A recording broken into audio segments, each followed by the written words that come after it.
Hey guys, what's up? It's me, Austin here. Today I will be reacting to The American Civil War by OverSimplified Part 1. Now my last reaction to Oversimplified was on the American Revolution, so I thought this would be a good next video to react to. Now of course the American Civil War was between the North and the South, the slave states versus free states and all that sort of stuff. I'm going to let him get into that. He's much better at explaining it than I am. I'm not even American, I'm Canadian, so that's about all I know about the American Civil War. But anyway, the link to this video that I'm reacting to today will be in the description below, and I highly suggest that you go check out his channel, like this video I'm reacting to today, and subscribe to his channel as well. Also, only a small percentage of people who watch my videos are actually subscribed. If you like my videos, please subscribe. It's free. You can always unsubscribe later if you want to. Enjoy the video. This video was made possible by NordVPN. Click the link down below to get 70% off an annual subscription, plus an additional month free. Nice. Also, stun your friends, turn heads, get compliments. Buy yourself some Oversimplified merch today, along with a very honest new character pin. Link in the description down below. Oh, the okay, pun. Mrs. Lincoln, this is the it. pun. One last Very push, punny. and we're done.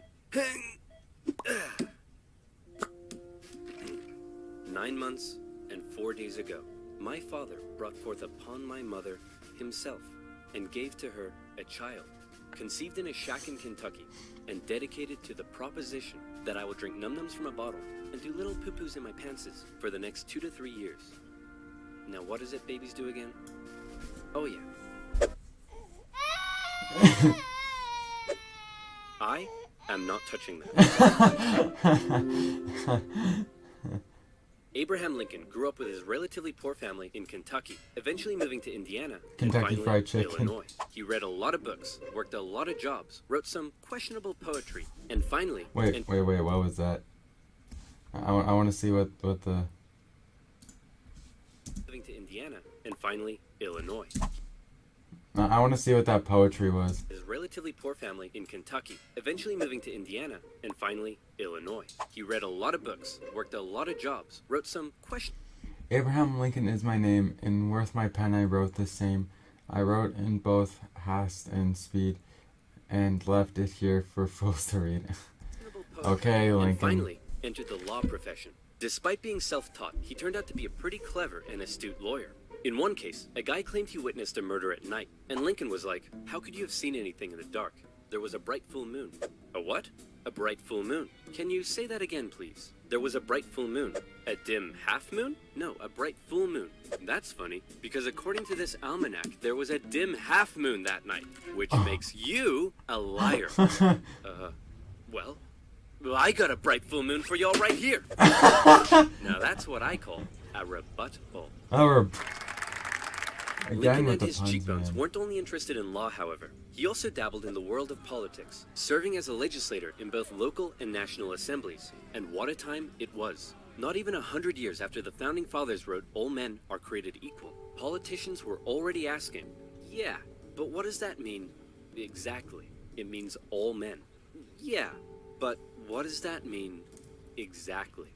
And not just that. States' rights versus the federal government. What are the executive powers of the president? Is cereal a soup? The Founding Fathers left some of these questions perhaps a little too open to interpretation. And the biggest question of them all, I guess cereal was is slavery, technically a soup. an ugly mark on what should have been a revolutionary new nation based on liberty and democracy. Thomas Jefferson had written a condemnation of slavery in the Declaration of Independence, but out of fear of losing Southern states' support, it was removed. Hey guys, do you think leaving this a little vague will create any unforeseen problems in the future? Cannonball! And those unforeseen problems were now beginning to rear their ugly heads. As the nation developed, the North and the South developed along two very different lines, and two very different cultural identities emerged. Northern cities began rapidly industrializing, while the southern climate allowed for large plantations of labor-intensive crops. As a result, one half of the country didn't rely on slaves, while the other half had become economically dependent on them. In 1793, Eli Whitney's cotton gin caused the slave trade in the South to explode, while in the North, a growing abolitionist movement was taking root. A general mistrust began to develop between the North and the South. as Northerners felt the South were hell-bent on expanding slavery, and fear spread throughout the South that the North wanted to take their slaves away. In 1819, there were 11 free states and 11 slave states. A perfect balance.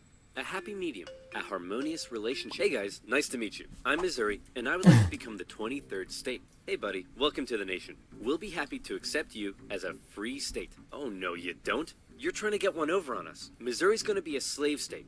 Okay, listen, why don't we just ask Missouri what it wants to be, and we slave state. Well, then, allow me to introduce to you the newest, freshest state on the scene. Maine. Hey, you can't do that, and you can't have any more slave states above this line. What? The issue of slavery is solved, and it will never come up again. A few years later, it came up again. You see, as America expanded westward, each new state or territory that was added threatened to upend the delicate balance between the slave and free states. If one faction managed to outnumber the other, it could gain an easy majority and force its own ideals on the opposing side, leaving a huge portion of the population feeling spiteful and oppressed. For a while, compromises kicked the can down the road and kept the volatile balance in check, as new free and slave states were roughly added in pairs. But then one loudmouth state just had to barge in and ruin everything as usual. The addition of Texas saw the United States enter into a war with Mexico, which they won, gaining a huge amount of land out west and creating even more problems. Hey guys, nice to meet you. I'm California, and I would like to become the 31st state. Hey buddy, welcome to the nation. We'll be happy to accept you as a southern slave state. Oh no, you don't. You're trying to get one over on us. California's gonna be a free state. Okay, listen, why don't we just ask California what it wants to be, and we can free state.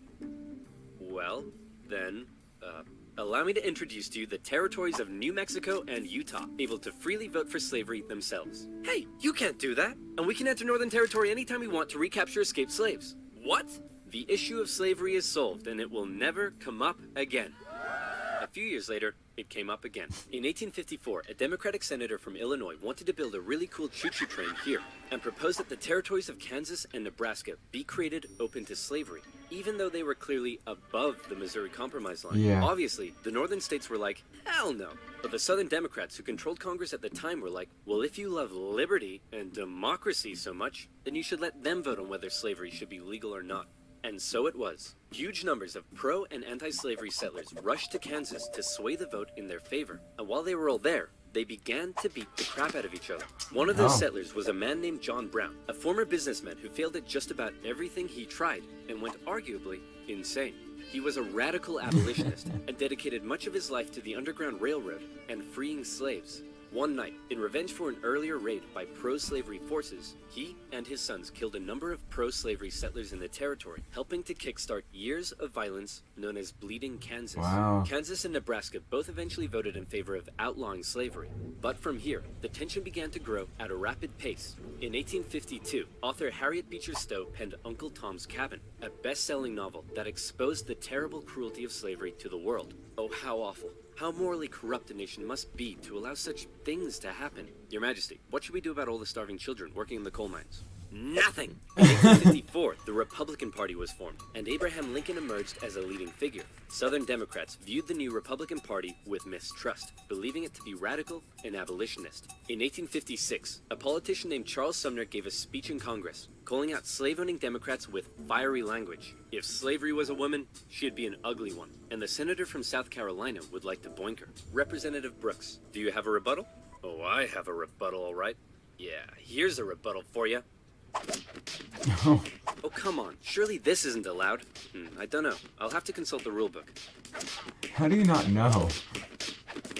I can't find anything about caning a political opponent, but it says here I'm not allowed to wear women's underwear.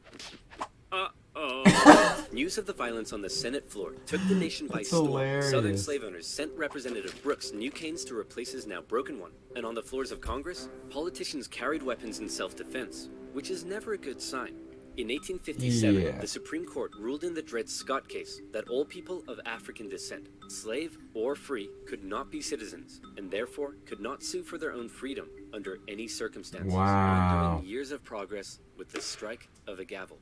Now, within all this bitter debate over slavery, there were many nuances. North versus South, Republican versus Democrat, states versus the federal government. But let's strip all of that away. For 4 million individuals living in America, this wasn't about political intrigue or party alignment. It was about the basic human right to be free.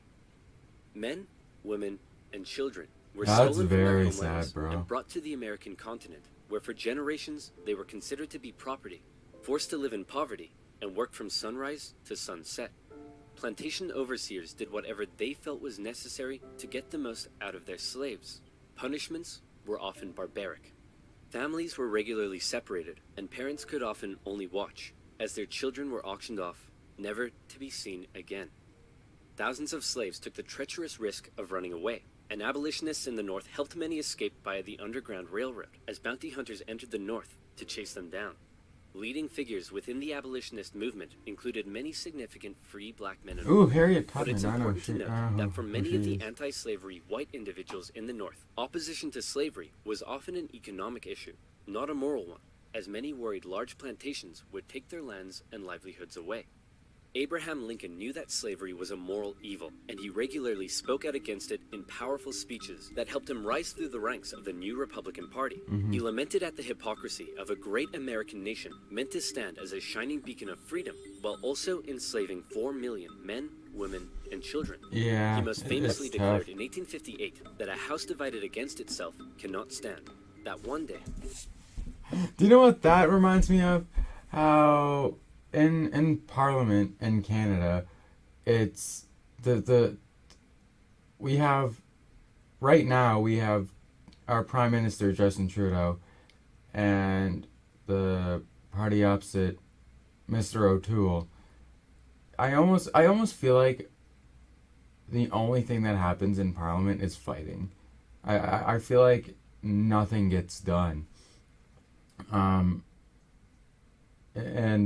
instead of working together and be like, okay, this is the issues, we need to come to a compromise as to how we need to solve those issues, they just fight over which plan is better. They fight over which party is better.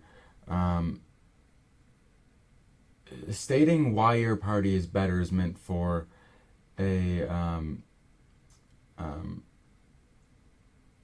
whenever people are going to the polls and stuff, and voting and all that, for campaigns, like, they're not for Parliament, really. Parliament is more for working together with our other parties to accomplish the goals that needs to be accomplished. But yeah, anyway, that's just what that statement reminded me of. Slavery in America would end. However, even Lincoln was cautious in his opposition. He didn't want to outlaw it entirely, but simply prevent its expansion, so that given enough time, he believed it would naturally die out. Thankfully, history would force his hand. In October 1859, one abolitionist decided he'd try to single-handedly take down slavery by force. Little to no slaves in Who would be crazy America, enough I to even think. attempt such a thing? It's our good friend, John Brown. He planned to John seize Brown. arms from an armory in the town of Harper's Ferry, free the slaves there, and continue south, inciting a major slave uprising along the way. A noble cause, a bad plan, and terrible execution. Brown's men took the armory and some hostages, but were quickly surrounded by one Robert E. Lee and his U.S. Marines. Brown was captured, and a couple of months later, he was executed for treason. Northerners sympathized with Brown, but Southerners were like, "You see this? They're coming for us. Soon, there'll be 1 million John Browns." 1 million John Browns? What on earth are you thinking about? A John Brown farm? Yeah, me too. To make matters worse, new northern free states meant now the southern states really were outnumbered, and they were beginning to feel bitterly spiteful and oppressed. Further fear began to spread in the South when news broke that a relatively unknown figure had just secured the Republican Party nomination for president. Abraham Lincoln, mostly well-liked among anti-slavery Northerners, had made some of the most powerfully worded speeches against slavery of any politician at the time. And now, there was a chance that he and his cheekbones could become president. For the South, that would be too much. In the 1860 election, Lincoln's name didn't even appear on the ballot in 10 southern states. But much to their horror, when the final results came in, Lincoln had won by an electoral college landslide. Yeah. Lincoln himself... Wait, I wanna look at those, the votes. Came in, Lincoln had won by an... 180. Without even appearing on 10 of the 10 slave states polls. 72, 39, 12.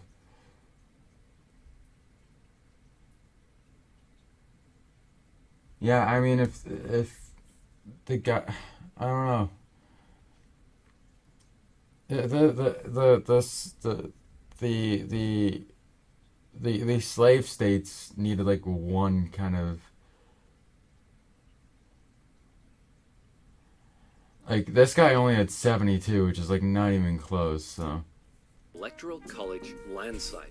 Lincoln himself tried to calm their fear. How many times do I have to tell you, I'm not gonna take away your slaves? Yeah, right, Honest Abe. We've had enough of you Northerners. We're gonna go form our own country. You can't do that. Why not? Well, if you had won the election, would it be okay for us to leave? Of course not. Well, why not? Because that's not how victim mentality works. Many states felt that when they joined the Union, they always withheld the right to leave it whenever they pleased. Many people living in 19th century America often felt more loyalty to their state than to the nation.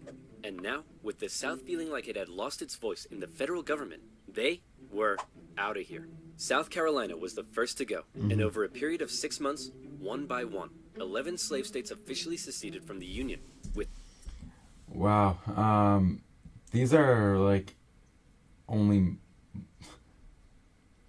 like months just apart from four each other. contested border states opting to remain.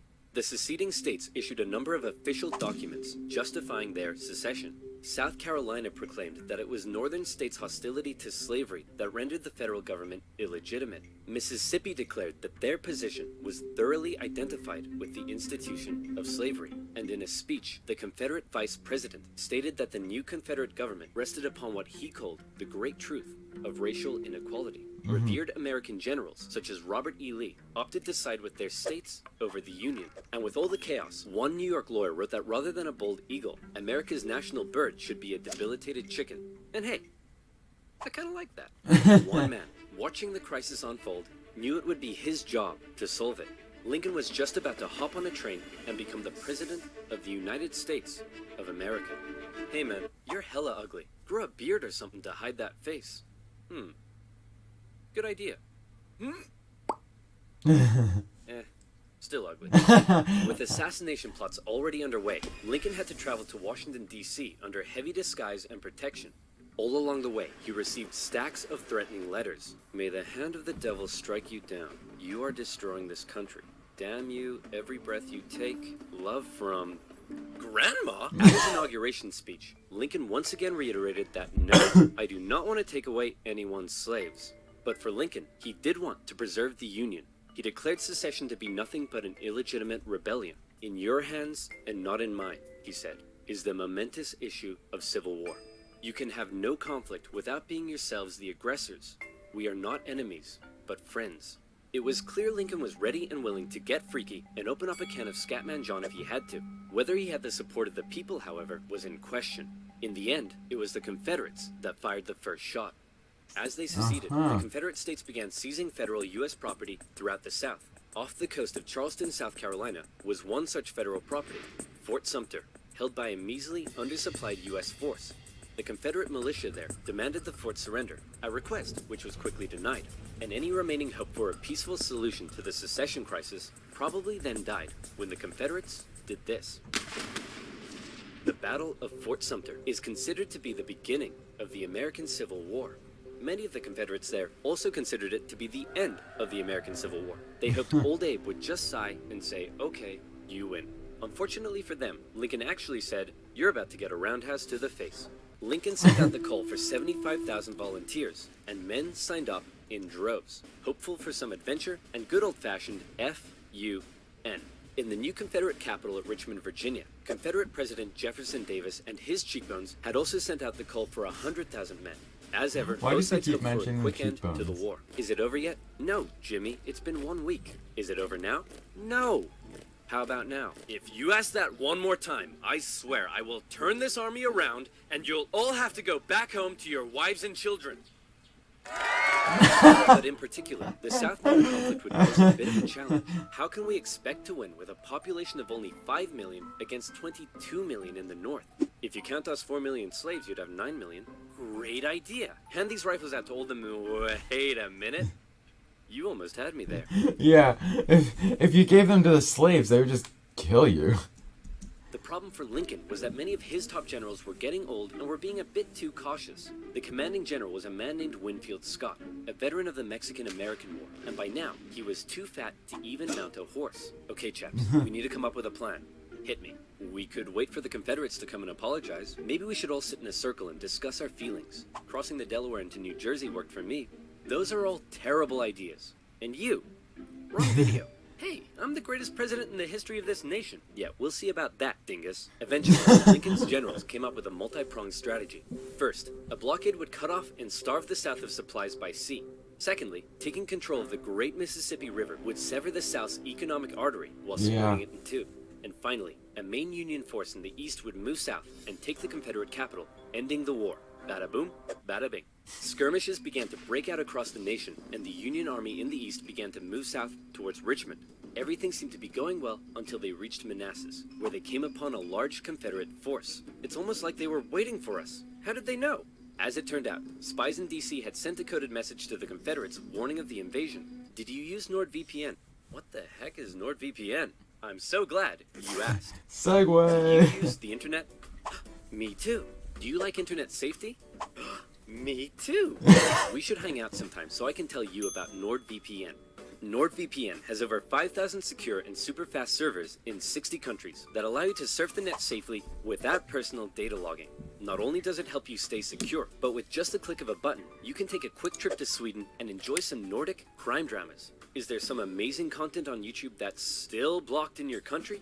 Not to fear. NordVPN. Imagine if the videos that Oversimplified uploaded on like Hitler and the World Wars or whatever were like banned in Germany or something. NordVPN is here.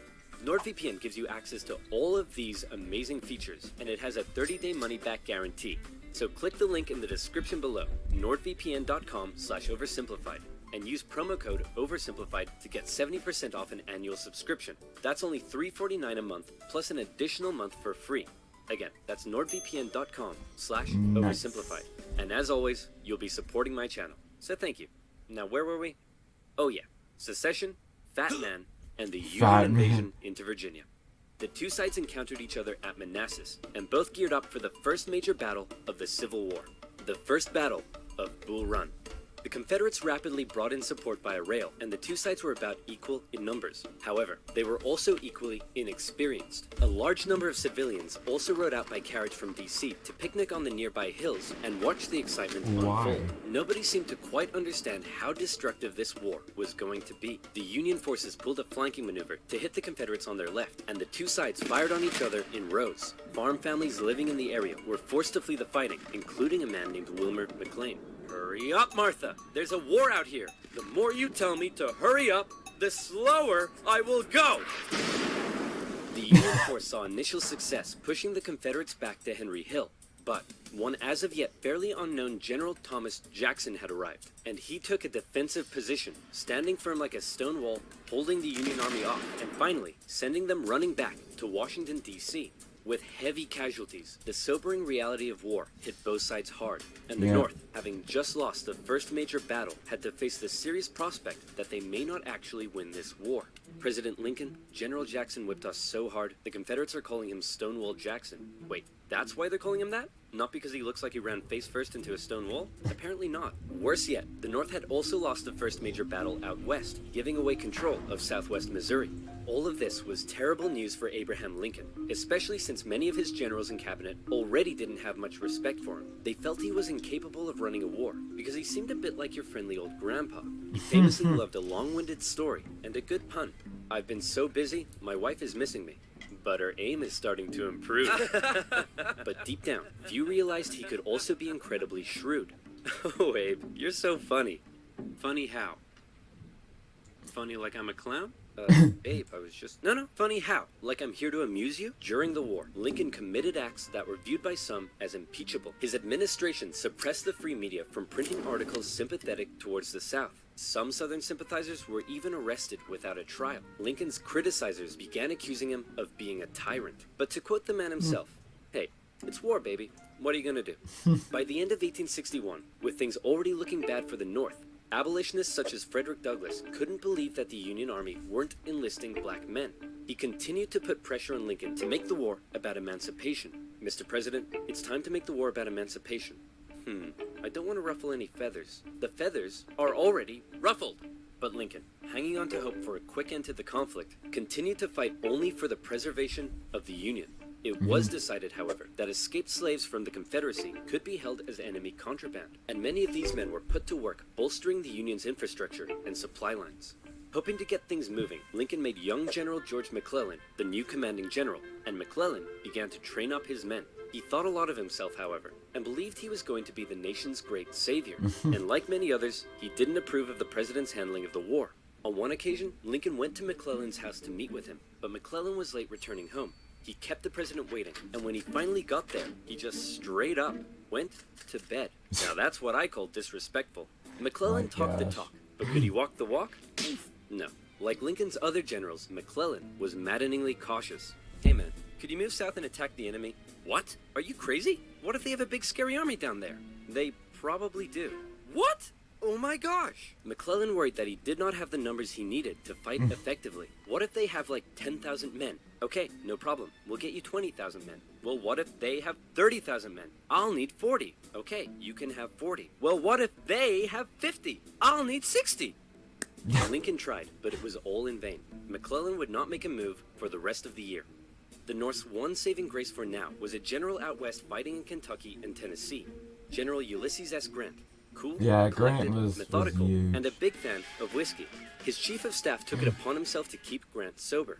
One officer said that Grant habitually wore an expression as though he were determined to drive his head through a brick wall and was about to do it. And that determination led him to score a number of key victories when others around him were failing. At the Battle of Fort Donelson, Grant was like, "Why does Stonewall Jackson get a cool nickname and I don't? I want a cool nickname." "Sir, the Confederates say they're ready to surrender and want to know your terms." "No terms, just unconditional surrender."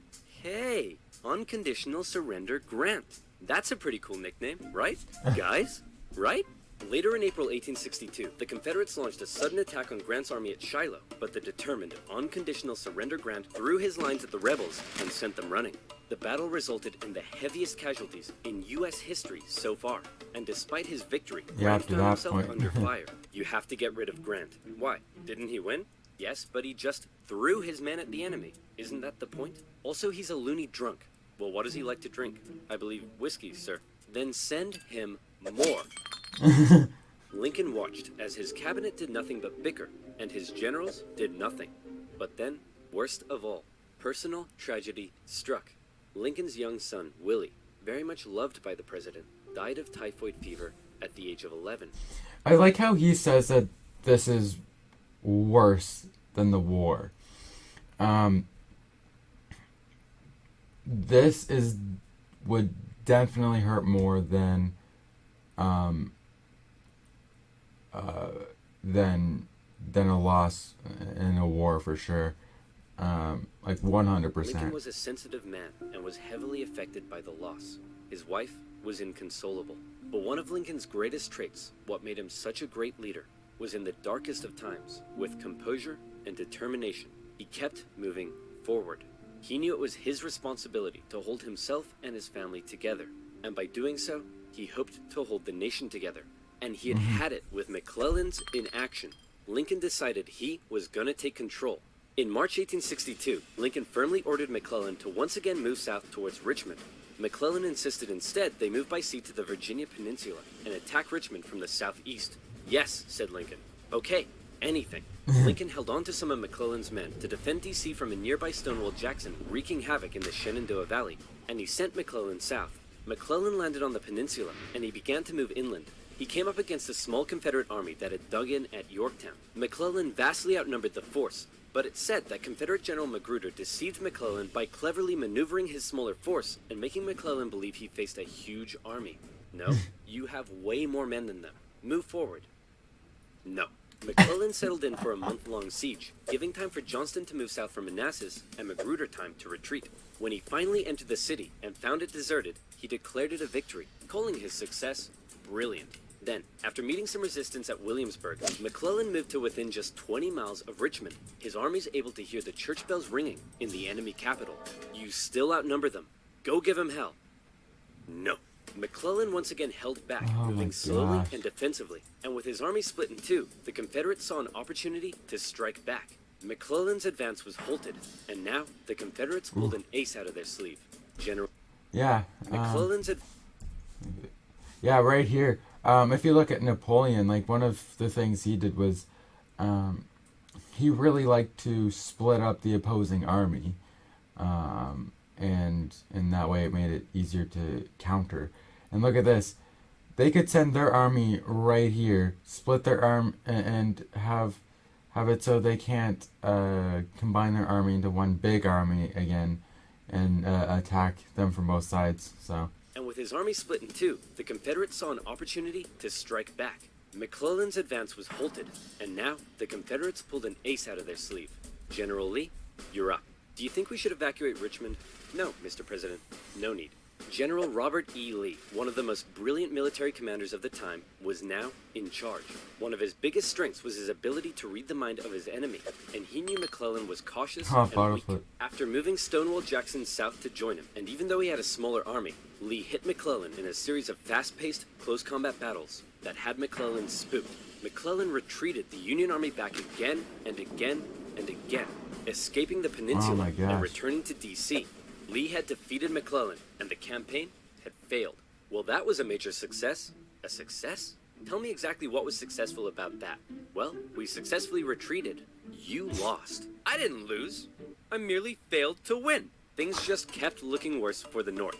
At least their Navy had seen some success, capturing a number of key port cities, notably when they steamrolled past Confederate forts to take New Orleans. And speaking of the Navy, both sides had begun using ironclads.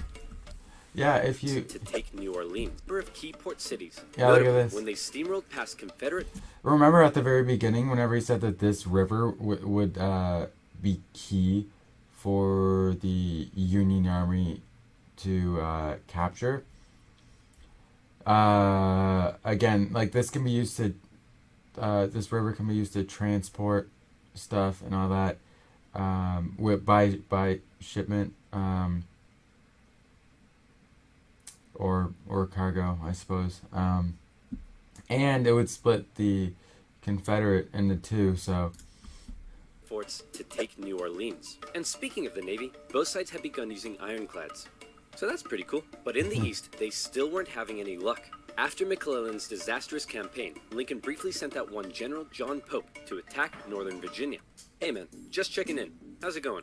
Well, the Confederates kicked my butt at Cedar Mountain. Then they raided my camp and ran off with my money and clothes. Also, I appear to have been wedgied. Lee defeated Pope at yet another battle at Bull Run, in which nearby farm families once again got caught up in the fight. Lee is so... Hurry up, Martha! There's another war out here! I'm waiting for my hair to dry! Wilmer McLean, sick of war, moved his family south, where he knew the war would definitely, absolutely, never touch him again. But Lincoln had yet another problem to contend with. European powers, in particular the UK, were looking increasingly like they may intervene diplomatically on the side of the Confederates. They were missing their precious supply of southern cotton because of the Union blockade, and they wanted to see a swift conclusion to the war. The tension between America and Great Britain had been increasing, especially after Confederate diplomats were discovered on a British ship. Now, after McClellan's failure to take Richmond, the UK declared it impossible for the North to win. Lincoln needed something to prevent Europe from getting involved, and after more petitioning from abolitionists, he decided maybe the time was finally right to make the war about ending the institution he hated, slavery. If the North had a noble cause to fight for, Europe would be less likely to intervene. But Lincoln and his cabinet knew before they could declare something as radical as emancipation, they needed a victory, especially now that the Confederates were about to go on the attack. Aware that he had a limited number of men and supplies, Lee now hoped that if he could just threaten Washington, D.C. militarily, he would gain Europe's recognition and crush Northern morale in time for the midterm elections, forcing the North to negotiate. With confidence at an all-time high, for the first time, Robert E. Lee invaded the North. But on September 13th, the North finally had some luck.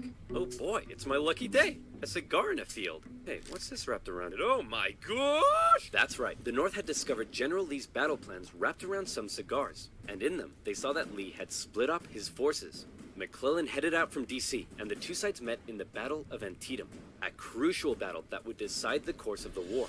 It saw the most vicious fighting to date, and still remains the single bloodiest day in American history. Really? But for once, the North came out victorious, and Lee was forced to retreat. He's on the run. Chase him down and finish him off. No. You know what, old buddy, old pal? You're fired. The North had won their crucial victory. Lincoln breathed a huge sigh of relief, and with that win, he was prepared to take a huge step. On September 22nd, the Emancipation Proclamation was issued. In January, all slaves held in the Confederate States would be, as far as the U.S. government was concerned, officially free. Throughout the North, free black men and women rejoiced, knowing that if the North were to win, their brothers and sisters would no longer be held in bondage. The proclamation also had the intended effect on Europe, who were not willing to oppose a pledge to end slavery. And yeah, from what I've heard, the UK especially had like their own kind of thing with slavery. Whenever Abraham Lincoln essentially made the war about ending slavery, that's why the UK didn't get involved. But I could be wrong. Like I said in the first oversimplified reaction, not like a historian or anything. Outraged Confederacy knew that Lincoln had given the war a new meaning. It was no longer just about the preservation of the Union. Now, it was about creating a new Union, washed clean of its original sin.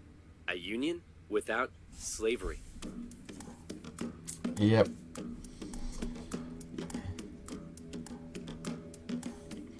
We'll be reacting to part 2 quite soon. Yeah, man, like, I keep saying it, but it's so true. I really do like these oversimplified videos. If you do as well, and you want to see me continue to react to those oversimplified videos, I probably will, either way, but please give this video a like, and please consider subscribing as well, with post notifications on so you don't miss any of my future uploads, and I'll see you guys in the next one. See you later, guys.